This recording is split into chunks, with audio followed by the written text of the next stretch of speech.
आज अखिलेश यादव चिल्ला रहे हैं और अकेले चिल्ला रहे हैं।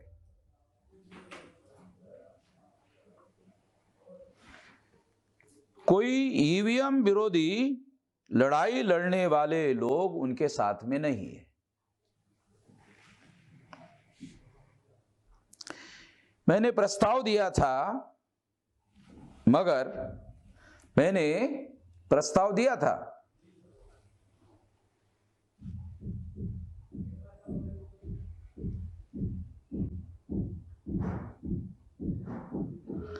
मगर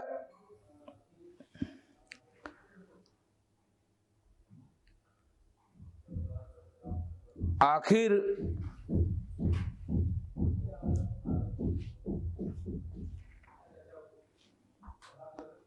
मैंने प्रस्ताव दिया था, मगर अखिलेश के मुस्लिम सलाहकारों ने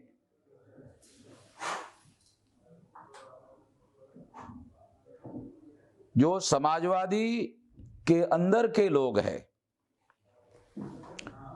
और बाहर के लोग हैं, उन्होंने हमारे गठबंधन को सैबोटेज करने का, तोड़फोड़ करने का काम किया। गठबंधन होने नहीं दिया।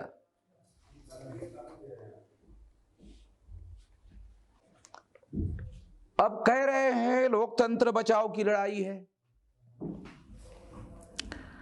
ऐसा अखिलेश यादव कह रहे हैं कि अब ये लोकतंत्र की लड़ाई की, लोकतंत्र के बचाव की लड़ाई है। मैंने कहा था कि इसके लिए before election and after election strategy plan करनी चाहिए।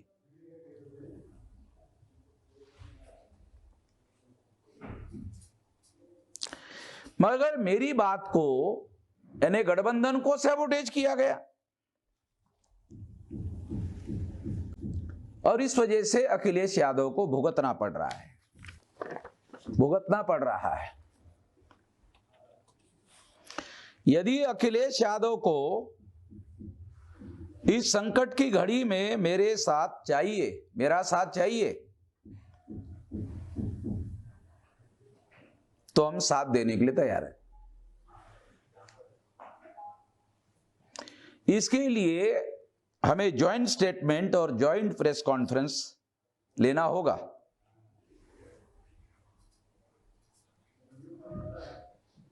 जो पहले तय हुआ था, अब दोबारा हो सकता है।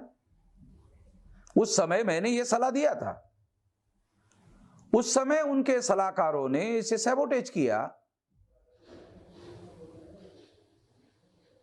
मगर अब यह हो सकता है।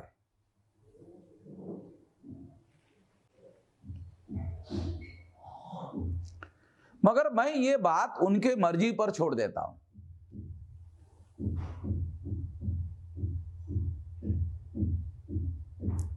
वो इसको करना चाहते हैं या नहीं करना चाहते, ये बात मैं उनके मर्जी पर छोड़ देता हूं।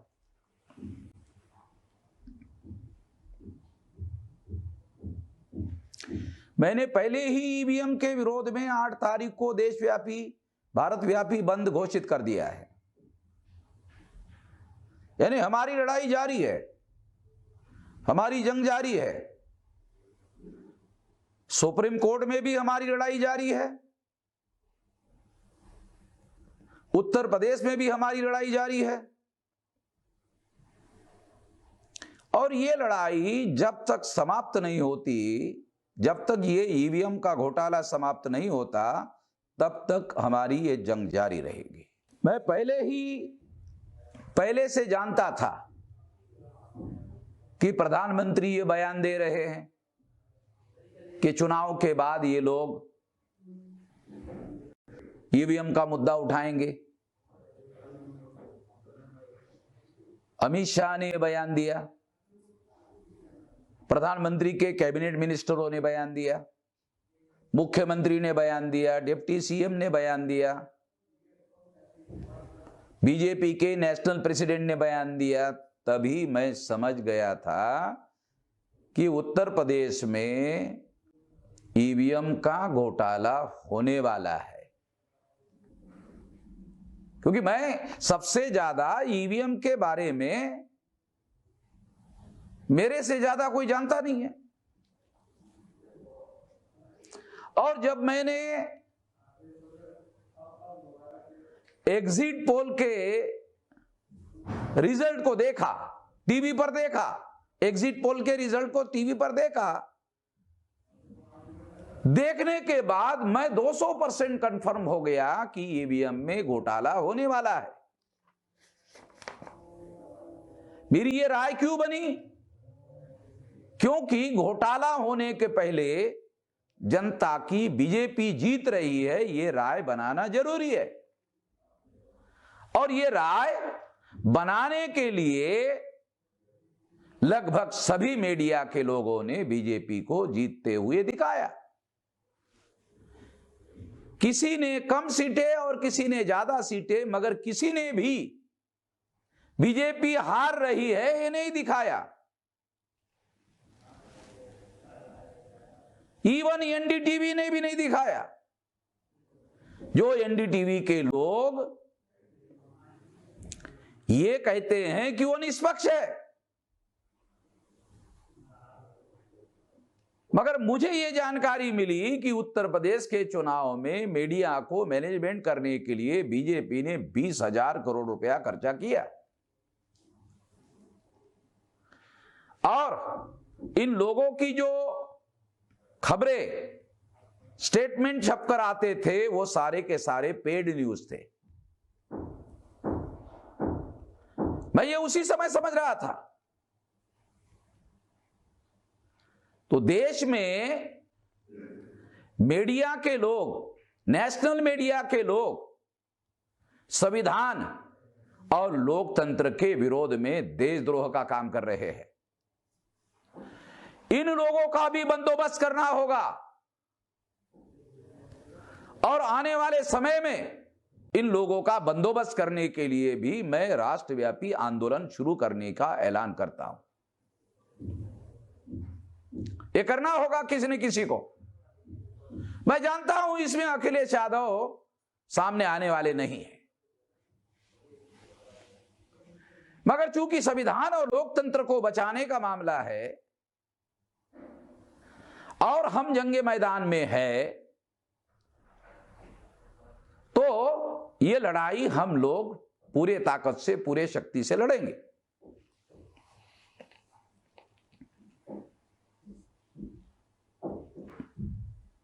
ये लड़ाई जारी रहेगी जब तक ईवीएम का घोटाला बंद नहीं होता।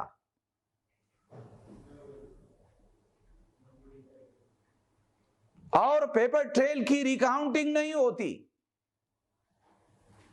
मैचिंग करने का जो जजमेंट दिया गया,